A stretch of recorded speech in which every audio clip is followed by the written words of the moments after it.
Έχεις ξυπνήσει ποτέ μέσα στη νύχτα με την καρδιά να χτυπά δυνατά, με την εικόνα κάποιου ανθρώπου ακόμα ζωντανή στο μυαλό σου και να αναρωτήθηκες γιατί αυτό το πρόσωπο, γιατί τώρα? Ξέρω ακριβώς πώς είναι αυτό το συναίσθημα.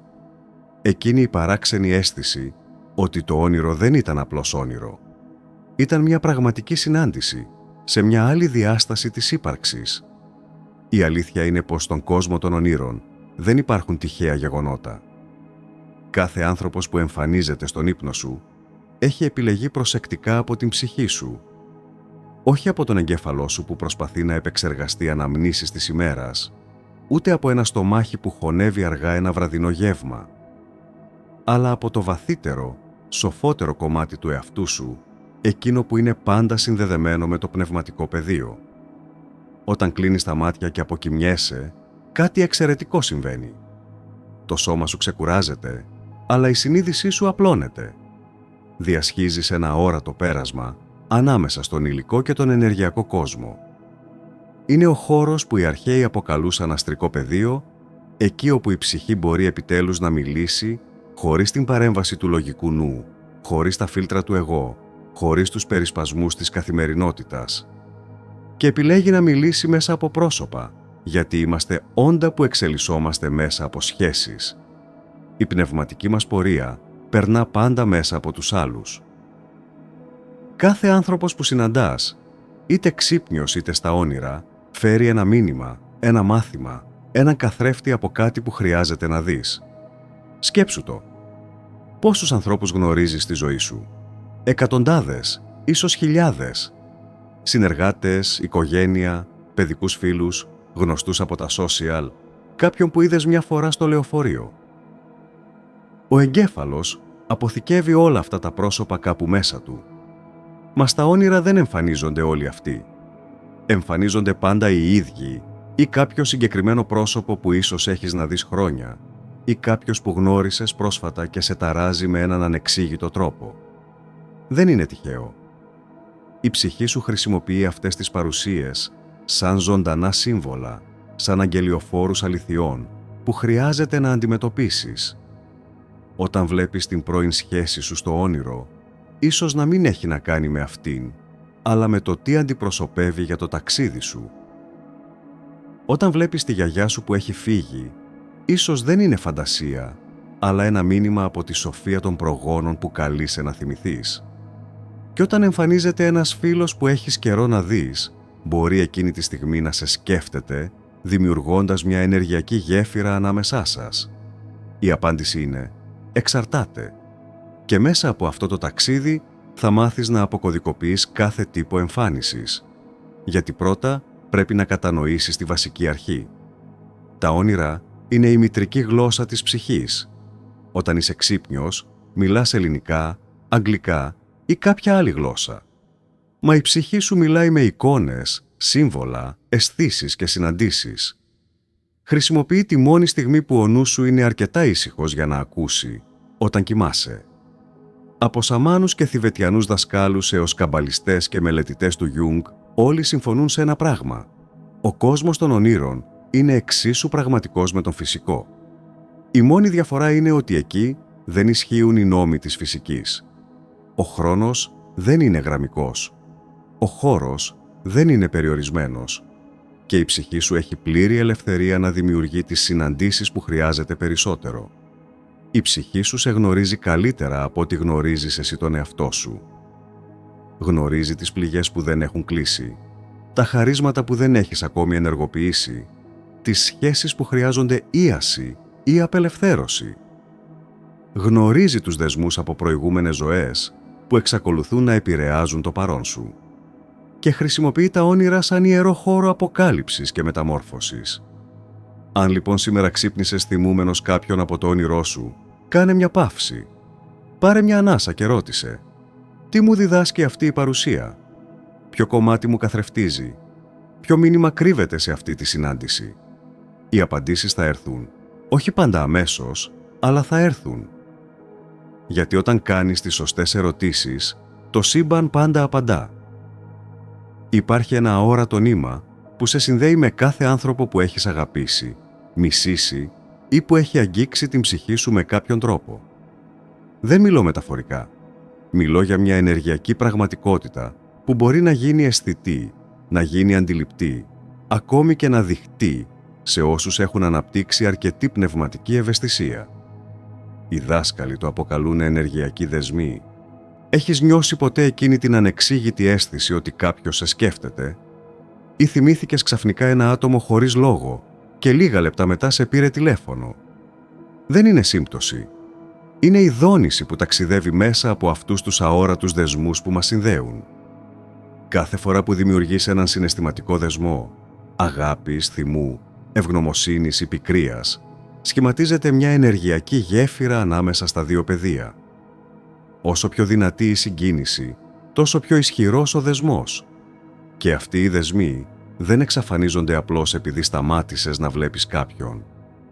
Παραμένουν ενεργοί, πάλλονται από πληροφορία, μνήμη και ενέργεια, ώσπου να τους διαλύσεις ή να τους μεταμορφώσεις συνειδητά. Γι' αυτό εξακολουθείς να ονειρεύεσαι εκείνο το πρόσωπο από το παρελθόν, ακόμα και αν έχουν περάσει χρόνια χωρίς καμία επαφή. Ο δεσμός υπάρχει ακόμη. Και στη διάρκεια του ύπνου, όταν οι άμυνες του συνειδητού νου πέφτουν, αυτοί οι δεσμοί μετατρέπονται σε λεωφόρους επικοινωνίας μεταξύ των ψυχών. Μα υπάρχει κάτι ακόμη βαθύτερο. Πριν καν ενσαρκωθείς σε αυτή τη ζωή, η ψυχή σου έκανε συμφωνίες, πνευματικά συμβόλαια με άλλες ψυχές, που δέχτηκαν να παίξουν ρόλο στο ταξίδι της εξέλιξής σου. Ο πατέρας σου, η μητέρα σου, εκείνος ο έρωτας που σε πλήγωσε, ο φίλος που σε πρόδωσε, όλοι υπέγραψαν μαζί σου ένα ιερό συμβόλαιο.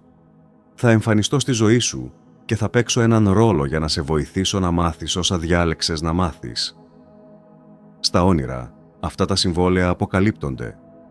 Συναντάς αυτούς τους ανθρώπους στο αστρικό πεδίο όχι τυχαία, αλλά γιατί έχετε ακόμη εκκρεμότητες, ίαση που πρέπει να ολοκληρωθεί, συγχώρεση που πρέπει να δοθεί, αγάπη που πρέπει να εκφραστεί, ή απλώς μια επιβεβαίωση ότι το μάθημα ολοκληρώθηκε και ήρθε η ώρα να προχωρήσεις. Φαντάσου την ψυχή σου σαν ραδιοφωνικό σταθμό. Την ημέρα είσαι συντονισμένος στη βαριά συχνότητα της φυσικής πραγματικότητας, υποχρεώσεις, λογαριασμοί, θόρυβος. Μα τη νύχτα η συχνότητά σου ανεβαίνει. Αρχίζεις να πιάνεις άλλα κανάλια. Και ποιοι εκπέμπουν εκεί? Οι ψυχές με τις οποίες έχεις βαθιούς δεσμούς. Όταν κάποιος σε σκέφτεται έντονα, η ενέργεια αυτής της σκέψης ταξιδεύει. Βρίσκει τον δεσμό που σας ενώνει και διατρέχει το μονοπάτι του μέχρι να αγγίξει το ενεργειακό σου πεδίο. Την ημέρα, ο ορθολογισμός σου μπορεί να μπλοκάρει αυτό το σήμα. Μα τη νύχτα, όταν είσαι πιο ευάλωτος και δεκτικός, το μήνυμα περνά και εκδηλώνεται ως όνειρο. Η σύγχρονη επιστήμη αρχίζει να επιβεβαιώνει αυτό που οι μυστικιστές γνώριζαν πάντα. Οι μελέτες για την κβαντική σύζευξη δείχνουν ότι δύο σωματίδια που έχουν κάποτε συνδεθεί παραμένουν σε άμεση επικοινωνία ανεξαρτήτως απόστασης. Αν αυτό συμβαίνει στο υποατομικό επίπεδο, γιατί να μην ισχύει και στη συνείδηση? Είμαστε φτιαγμένοι από τα ίδια σωματίδια που συνθέτουν το σύμπαν. Είμαστε συμπυκνωμένη ενέργεια και η ενέργεια δεν γνωρίζει φυσικά όρια. Αυτό εξηγεί γιατί ονειρεύεσαι ανθρώπους που βρίσκονται στην άλλη άκρη του κόσμου. Γιατί οι εμφανίσεις αγαπημένων προσώπων που έχουν φύγει μοιάζουν τόσο αληθινές. Γιατί πράγματι είναι. Η συνείδησή τους συνεχίζει να υπάρχει σε μια άλλη συχνότητα και κατά τη διάρκεια του ύπνου κατορθώνεις να συντονιστείς σε αυτή. Κι όμως, υπάρχει κάτι που πολλοί δεν καταλαβαίνουν. Δημιουργείς ενεργειακούς δεσμούς κάθε στιγμή, ακόμα και τώρα. Κάθε σκέψη που κατευθύνεις σε κάποιον, κάθε συναίσθημα που νιώθεις για έναν άνθρωπο, ενισχύει ή αποδυναμώνει αυτόν τον δεσμό. Αν ανακυκλώνεις συνεχώς θυμό ή πικρία, κρατάς ενεργούς τοξικούς δεσμούς. Και αυτοί θα συνεχίσουν να φέρνουν αυτά τα πρόσωπα στα όνειρά σου, όχι επειδή το θέλεις, αλλά επειδή η ενέργεια ζητά επίλυση.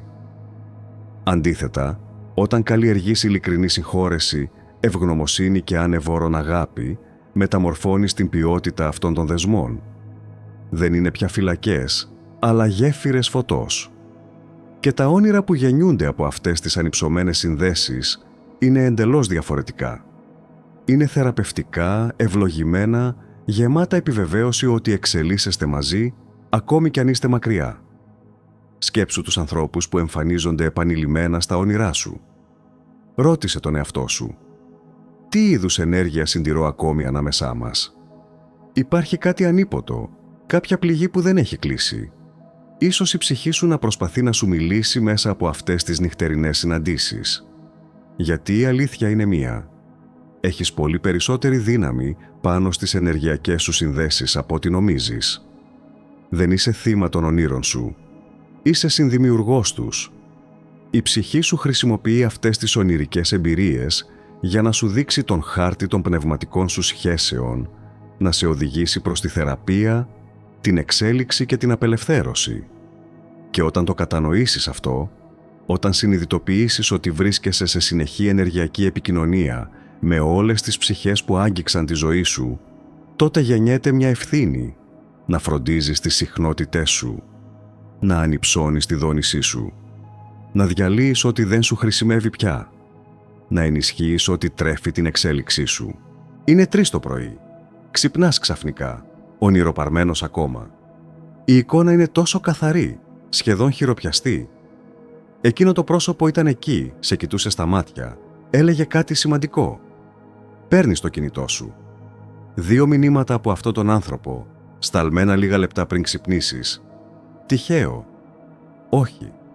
Αυτό που μόλις συνέβη είναι ένα από τα πιο συνηθισμένα αλλά ελάχιστα κατανοητά φαινόμενα ενεργειακής επικοινωνίας ανάμεσα σε ζωντανούς ανθρώπους. Όταν κάποιος σε σκέφτεται έντονα, με συναίσθημα, η ενέργεια εκείνης της σκέψης ταξιδεύει σαν κύμα.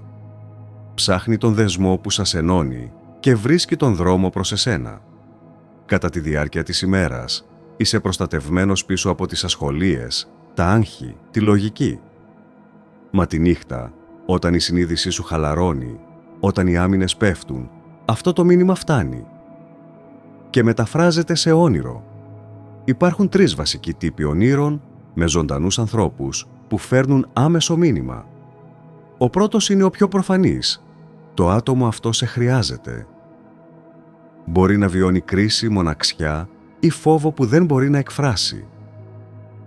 Η ψυχή σου το αντιλαμβάνεται πριν το καταλάβει ο νους σου. Το όνειρο λειτουργεί σαν ειδοποίηση, σαν κάλεσμα να προσέξεις.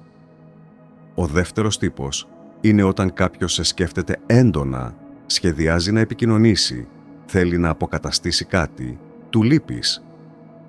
Αυτά τα όνειρα έχουν ένα ιδιαίτερο συναίσθημα όταν ξυπνάς. Ένα βάρος στο στήθος, μια βεβαιότητα ότι πρέπει να μιλήσεις. Και όταν τελικά το κάνεις, ανακαλύπτεις πως όντως σε σκεφτόταν εκείνη την ώρα.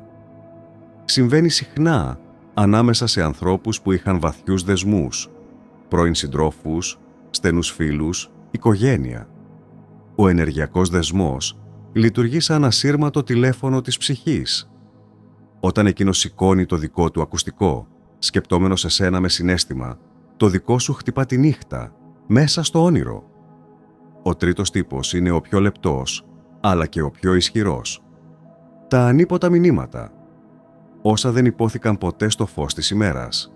Ζητήσεις συγχώρεσης, λόγια αγάπης, αλήθειες που δεν υπόθηκαν ποτέ. Στο αστρικό πεδίο, χωρίς φόβο και χωρίς το φίλτρο του εγώ, οι ψυχές επικοινωνούν με απόλυτη ειλικρίνεια. Έχεις ονειρευτεί ποτέ κάποιον να σου ζητά συγγνώμη, ενώ δεν το έκανε ποτέ στη ζωή του? Αυτό δεν είναι φαντασίωση. Είναι η ψυχή του, σε ένα άλλο επίπεδο συνείδησης, που αναγνωρίζει το λάθος και ζητά συμφιλίωση. Ίσως το εγώ του ποτέ να μην το παραδεχτεί, αλλά η ουσία του το γνωρίζει και σε βρίσκει στα όνειρα για να επουλώσει το ρήγμα. Και το πιο παράξενο, αυτή η επικοινωνία δεν είναι μονόδρομη. Μπορεί να στέλνεις κι εσύ μηνύματα χωρίς να το καταλαβαίνεις. Ο φίλος που σε πήρε ξαφνικά μετά από χρόνια, ίσως σε είχε δει στο όνειρό του λίγες μέρες πριν. Εκείνος που σκέφτεσαι συνεχώς, ίσως δέχεται τα κύματα της ενέργειάς σου όσο κοιμάται.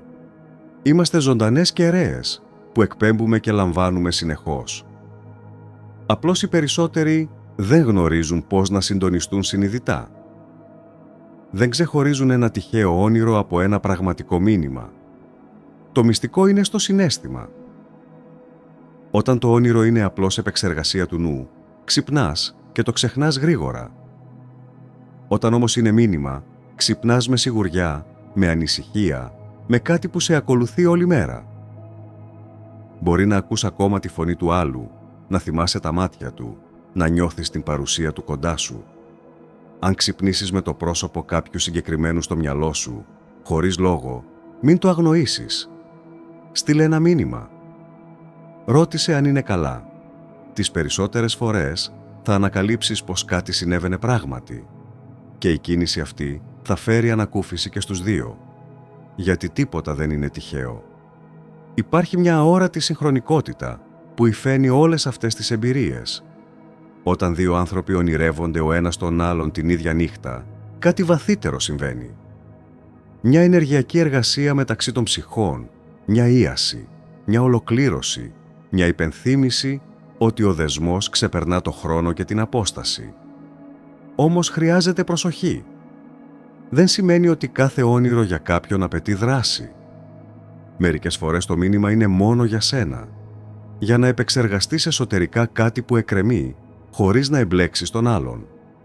Η διαφορά βρίσκεται στο συναίσθημα. Αν ξυπνάς ήρεμος, με αίσθηση ολοκλήρωσης, τότε το μήνυμα έχει ήδη παραδοθεί. Αν όμως ξυπνάς ταραγμένος, με έντονη ανάγκη να επικοινωνήσεις, ίσως είναι στιγμή να το κάνεις. Και να θυμάσαι, αυτά τα όνειρα δεν αφορούν πάντα ανθρώπους που αγαπάς. Μπορεί να εμφανιστεί κάποιος που σε πλήγωσε. Η ψυχή του ίσως επεξεργάζεται ενοχή, τύψεις ή ανάγκη συμφιλίωσης.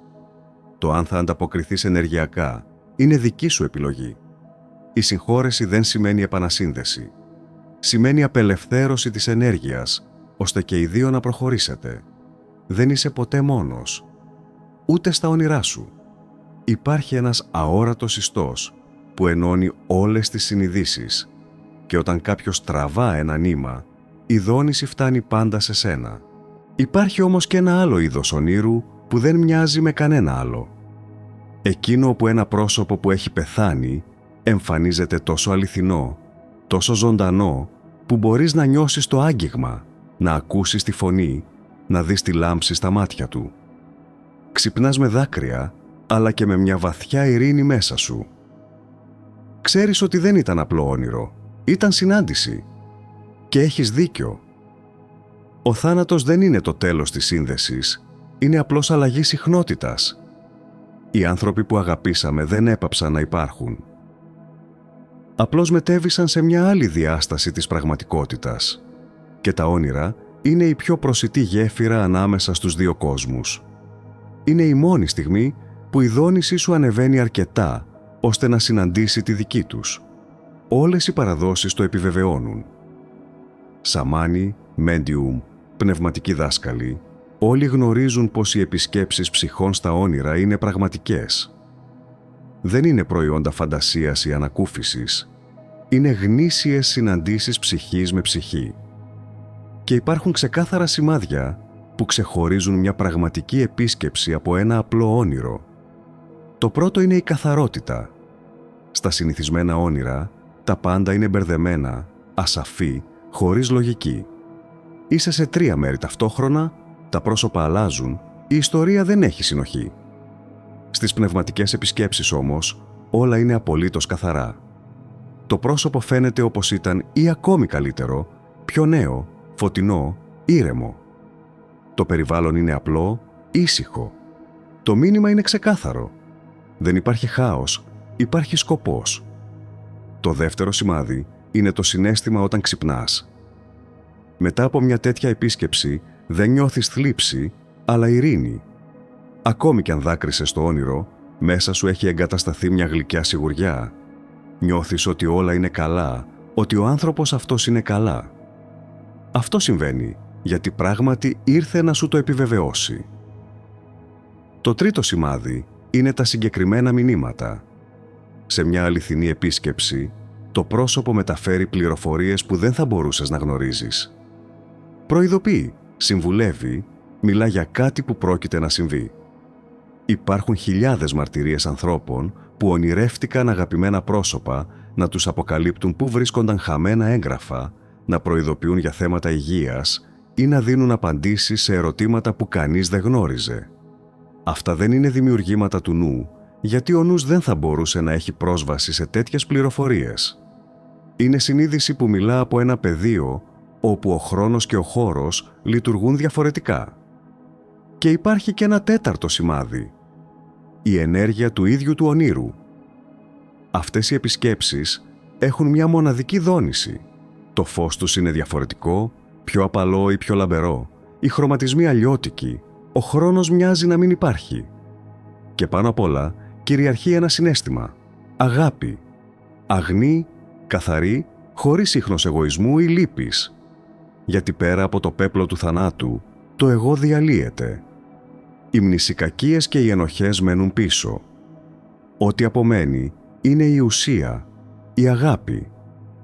Ακόμη κι αν στη ζωή η σχέση σας ήταν δύσκολη, στα όνειρα μετά τον θάνατο αυτό που συναντάς είναι η ανώτερη εκδοχή του ανθρώπου αυτού. Πολλοί αναφέρουν ότι είδαν γονείς να ζητούν συγχώρεση, συζύγους να αποχαιρετούν, φίλους να χαμογελούν γαλήνια. Αυτές οι επισκέψεις είναι δώρα θεραπείας. Είναι τρόποι μέσα από τους οποίους το πνευματικό πεδίο σε βοηθά να κλείσεις κύκλους, να απελευθερωθείς από την ενοχή και να συνεχίσεις τη ζωή σου πιο ανάλαφρος. Αλλά όχι όλοι οι νεκροί εμφανίζονται αμέσως. Υπάρχει μια διαδικασία μετάβασης. Κάποιες ψυχές χρειάζονται χρόνο για να προσαρμοστούν στη νέα τους κατάσταση. Άλλες είναι απασχολημένες με τη δική τους εξέλιξη. Και κάποιες απλώς περιμένουν να είσαι έτοιμος. Αν λοιπόν περιμένεις μια επίσκεψη που δεν έχει έρθει ακόμα, μην πιστέψεις ότι σε ξέχασαν. Σημαίνει απλώς ότι το πνευματικό timing δεν είναι το ίδιο με το ανθρώπινο. Η συνάντηση θα συμβεί όταν είσαι έτοιμος να τη δεχθείς χωρίς να σε κατακλείσει ο πόνος. Και μπορείς να το βοηθήσεις αυτό. Δημιούργησε πριν τον ύπνο έναν δεκτικό χώρο. Άναψε ένα κερί. Πες μια απλή προσευχή. Ζήτησε με αγάπη να έρθει ο άνθρωπος που σκέφτεσαι, όχι με απόγνωση, αλλά με ειρήνη. Και μετά άφησέ το. Αν είναι για το καλό σου, θα συμβεί. Όταν έρθει η στιγμή, παρατήρησε κάθε λεπτομέρεια. Τι υπόθηκε, πώς ένιωσες, τι σου μεταφέρθηκε. Γράψ' τα όλα, γιατί αυτά τα όνειρα σβήνουν γρήγορα από τη μνήμη. Είναι σαν να είναι φτιαγμένα από πιο λεπτή ύλη, που χρειάζεται να την αγκυρώσεις με τις λέξεις. Να θυμάσαι. Οι άνθρωποι που αγαπάμε δεν μας εγκαταλείπουν ποτέ. Μπορεί να μην τους βλέπουμε, αλλά περπατούν δίπλα μας σε άλλο επίπεδο. Και τα όνειρα είναι τα παράθυρα μέσα από τα οποία μας χαιρετούν, υπενθυμίζοντάς μας ότι η αγάπη είναι πιο δυνατή από τον θάνατο, ότι είμαστε αιώνιοι, ότι θα ξανασυναντηθούμε. Ξυπνάς ένα πρωί με το μυαλό γεμάτο από ένα όνειρο που σε αναστάτωσε. Είδες εκείνον τον άνθρωπο που ήσουν σίγουρος πως είχες ξεπεράσει.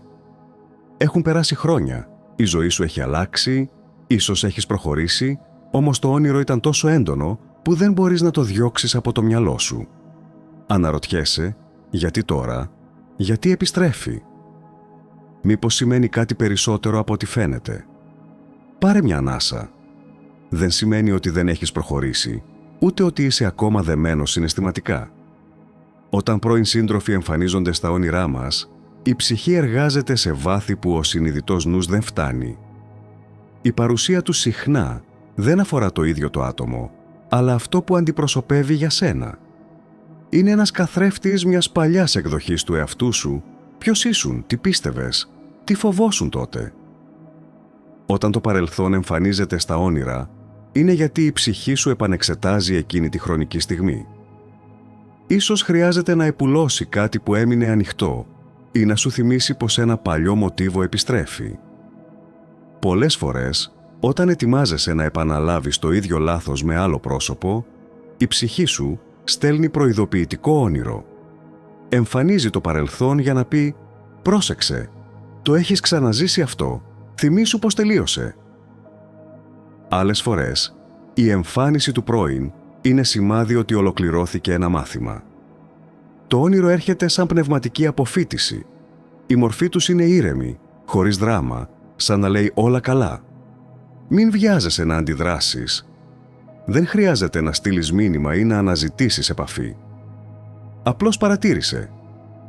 Ρώτησε τον εαυτό σου. Τι μου διδάσκει αυτό το όνειρο για μένα? Ποιο κομμάτι μου αντιπροσωπεύει αυτός ο άνθρωπος? Ποιο μοτίβο ξαναπαίζω?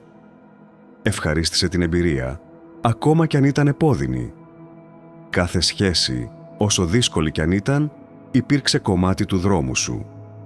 Και αν έχεις ονειρευτεί κάποιον από το παρελθόν και ξύπνησες μπερδεμένος, θυμήσου κάτι σημαντικό. Οι περισσότεροι άνθρωποι που εμφανίζονται στα όνειρα δεν αντιπροσωπεύουν τους ίδιους, αλλά πλευρές του εαυτού σου. Ο φίλος που σε σαμποτάρει στο όνειρο είναι η δική σου εσωτερική ανασφάλεια. Η μητέρα που σε ελέγχει είναι ο φόβος σου να χάσεις τον έλεγχο. Ο άνθρωπος που σε απορρίπτει είναι η απόρριψη που κάνεις ο ίδιος στον εαυτό σου καθημερινά. Πώς ξεχωρίζεις πότε ένα όνειρο αφορά πραγματικά τον άλλον και πότε είναι καθρέφτης? Από το συναίσθημα που αφήνει. Αν ξυπνάς θυμωμένος, νιώθεις ντροπή ή ζήλια, το όνειρο αγγίζει τη σκιά σου. Ο Γιούγκ ονόμαζε σκιά εκείνα τα μέρη του εαυτού μας που απορρίπτουμε ή αρνούμαστε να δούμε. Όλοι έχουμε σκιές. Ο σοφός δεν είναι αυτός που δεν έχει, αλλά εκείνος που τις αναγνωρίζει και τις αγκαλιάζει. Αντίθετα, όταν βλέπεις κάποιον να εκφράζει στο όνειρο θετικές ποιότητες, θάρρος, δημιουργικότητα, αγάπη, τότε το όνειρο σου δείχνει τις δικές σου ανενεργές δυνατότητες. Είναι η ψυχή που σου λέει «Δες, αυτό υπάρχει και μέσα σου». Και μετά έρχονται εκείνα τα όνειρα που μοιάζουν προφητικά. Ονειρεύεσαι κάποιον γνωστό σε μια περίεργη κατάσταση. Ίσως άρρωστο, ίσως χαρούμενο, ίσως να ξεκινά κάτι καινούριο. Και λίγες μέρες μετά μαθαίνεις ότι συνέβη πραγματικά. Συμπτώσεις. Ή κάτι πολύ πιο βαθύ. Η αλήθεια είναι πως ο χρόνος δεν λειτουργεί όπως τον αντιλαμβανόμαστε. Το παρελθόν, το παρόν και το μέλλον συνυπάρχουν σε διαφορετικά επίπεδα πραγματικότητας. Όταν κοιμάσαι, η συνείδησή σου απελευθερώνεται από τους περιορισμούς του χρόνου και αποκτά πρόσβαση σε παράλληλες χρονικές γραμμές. Έτσι εξηγούνται τα προφητικά όνειρα. Η ψυχή πιάνει την ενέργεια ενός γεγονότος πριν αυτό υλοποιηθεί. Όπως βλέπεις τα σύννεφα πριν πέσει η βροχή. Υπάρχουν 3 κύριοι τύποι προφητικών ονείρων που σχετίζονται με ανθρώπους. Ο πρώτος είναι το προσωπικό προειδοποιητικό όνειρο. Βλέπεις κάποιον δικό σου σε κίνδυνο ή δυσκολία και λίγο αργότερα μαθαίνεις ότι όντως συνέβη κάτι. Η ψυχή σου είχε αισθανθεί την επερχόμενη δόνηση. Ο δεύτερος τύπος είναι το όνειρο αλλαγής. Βλέπεις κάποιον σε διαφορετικό περιβάλλον, σε νέο σπίτι, νέα δουλειά, νέα σχέση και μετά από λίγο μαθαίνεις πως πράγματι πέρασε σε νέα φάση ζωής. Η συνείδησή σου είχε αγγίξει τη μελλοντική εκδοχή του. Ο τρίτος τύπος είναι πιο σπάνιος, αλλά πιο εντυπωσιακός. Τα συλλογικά προφητικά όνειρα. Εκεί όπου βλέπεις δημόσια πρόσωπα ή γεγονότα που αφορούν πολλούς ανθρώπους, καταστροφές, ιστορικές στιγμές, αλλαγές. Υπάρχουν χιλιάδες αναφορές ανθρώπων που ονειρεύτηκαν τέτοια γεγονότα λίγο πριν συμβούν. Δεν πρόκειται για μαντεία ή δυσιδαιμονία, αλλά για φαινόμενο συνείδησης. Στο κβαντικό επίπεδο, όλα τα πιθανά μέλλοντα συνυπάρχουν ως πιθανότητες. Ο συνειδητός νους βλέπει μόνο ένα, η ψυχή όμως μπορεί να διαβάσει τα υπόλοιπα. Αλλά εδώ υπάρχει κάτι κρίσιμο. Αν δεις ένα δυσάρεστο όνειρο, δεν σημαίνει ότι είναι αναπόφευκτο. Το μέλλον δεν είναι σταθερό. Είναι ρευστό, φτιαγμένο από πιθανότητες. Ένα προφητικό όνειρο υπάρχει για να σου δώσει την ευκαιρία να αλλάξεις το αποτέλεσμα. Αν δεις κάποιον να κινδυνεύει, προειδοποίησέ τον. Στείλε αγάπη, ενέργεια προστασίας. Ακόμη και μόνο η επίγνωση αλλάζει τη συχνότητα και πολλές φορές αποτρέπει το γεγονός. Το ερώτημα όμως παραμένει. Τι κάνεις όταν ξυπνάς από ένα τέτοιο όνειρο? Απλώς σηκώνεσαι, πίνεις καφέ και προσποιείσαι ότι δεν συνέβη. Όχι, γιατί τώρα ξέρεις πως τα όνειρα δεν είναι τυχαία. Είναι η ιερή επικοινωνία και η ιερή επικοινωνία απαιτεί ανταπόκριση. Το πρώτο βήμα είναι το πιο απλό, αλλά και το πιο σημαντικό. Κατέγραψέ το. Τα όνειρα είναι φτιαγμένα από λεπτή ύλη και αρχίζουν να διαλύονται τη στιγμή που ανοίγεις τα μάτια. Έχεις λίγα λεπτά πριν χαθεί η μνήμη τους Πριν κάνεις οτιδήποτε άλλο, πριν κοιτάξεις το κινητό, πριν μιλήσεις, πάρε ένα τετράδιο και γράψε. Ό,τι θυμάσαι. Τι υπόθηκε, ποιος ήταν εκεί, τι ένιωσες, ποια χρώματα είδες. Μην το κρίνεις, μην προσπαθείς να το ερμηνεύσεις, απλώς αποτύπωσέ το. Η ανάλυση θα έρθει μετά. Το δεύτερο βήμα είναι να αισθανθείς. Κλείσε τα μάτια ξανά και ξαναβίωσε το συναίσθημα. Όχι την ιστορία, αλλά την ενέργεια. Πώς νιώθει το σώμα σου? Ελαφρύ, βαρύ, ήρεμο, ανήσυχο. Η καρδιά σφιγμένη, το στομάχι κόμπος, ο λαιμός κλειστός. Το σώμα κρατά την αλήθεια που το μυαλό αποφεύγει. Αν ονειρεύτηκες συγχώρεση αλλά νιώθεις ακόμα ένταση, κάτι μένει άλυτο.